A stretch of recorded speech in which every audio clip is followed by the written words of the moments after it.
네, 안녕하십니까. 신현준의 신경학과. 오늘은 심장약이 눈에 미치는 영향에 대해서 한번 알아보려고 합니다. 우리가 심장약들, 몸의 부정맥이나 고혈압이나 이런 약들 많이 먹고 있는데요. 눈에 어떤 영향을 미칠 수 있을까요? 실제 환자분 이야기인데 좌안이 뭔가 좀 뿌연 것 같다, 시력저하가 있는 것 같다. 그래서 내원한 70세 남자 환자분이십니다. 이분은 심방세동 때문에 심방이 이렇게 빨리빨리 뛰는 걸 심방세동이라 하죠. 그래서 심방세동 때문에 약을 먹고 있답니다. 심방이 빨리빨리 뛰면은 제대로 안 뛰기 때문에 혈전 같은 게 만들어질 수 있고 여기 문제일 수 있기 때문에 약을 먹어야 되는데요. 이런 것 때문에 약을 먹고 있는데 시력은 정상이었고 안압도 정상이었습니다. 근데 환자 이 각막이라고 해서 눈에 앞에 투명한 창 같은 부분을 보니까요. 보시면은 뭔가 갈색으로 해서 뭔가 이렇게 뻗치고 있는 듯한 이런 갈색의 침착물들을 볼 수 있는데요. 우리가 이것을 보면은 바로 알 수 있는 약물이 하나 있습니다. 바로 약물은 아미오달론이라는 약인데요. 이 아미오달론 같은 약물은 우리가 심방세동 아니면 또 이런 벤트리큘러 리듬이나 부정맥약으로 많이 쓰는 약물인데요. 달물이 약간 번져 보이거나 광과민증, 빛에 예민하거나 이런 증상을 만들 수가 있습니다.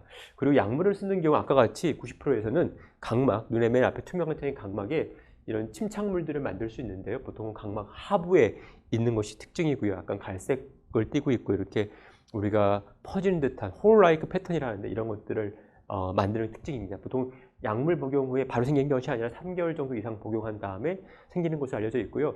다행스러운 것은 약제를 복용한 중대를 하면은 이런 것들은 좀 좋아지는 걸로 알고 있고요.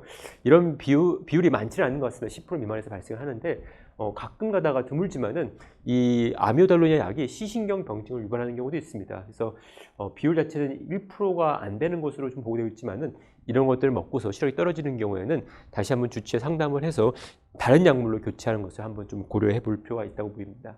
그 밖에도 마치 거꾸로 우리가 넣고 있는 이제 안약도 우리 심장에 영향을 줄 수가 있는데요. 대표적으로 이제 알파간이나 아니면은 또 베타블로커 약물인 이런 티모틱 이런 것들이 눈에 쓰는 안약들이 전신에 영향을 줄 수 있습니다. 대표적으로 이제 알파간 같은 경우에는 셀렉티브 알파2 아고니스트 약물인데요.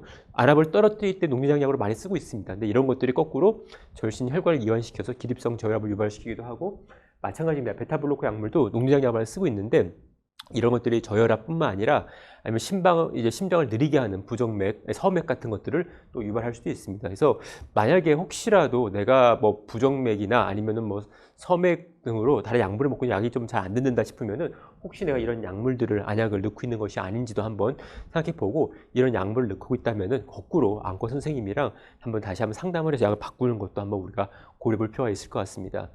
결론적으로 말씀드리면 우리가 먹고 있는 심장약은 우리 또 눈에도 영향을 줄 수 있고요. 거꾸로 우리가 넣고 있는 안약은 우리의 심장에 영향을 줄 수가 있기 때문에 이런 약물과 우리 눈 또 전신 이런 상호작용을 잘 이해해서 약물에 부작용이 있으면 그걸 주치의 상담하셔서 교체하는 것이 좋겠습니다. 감사합니다.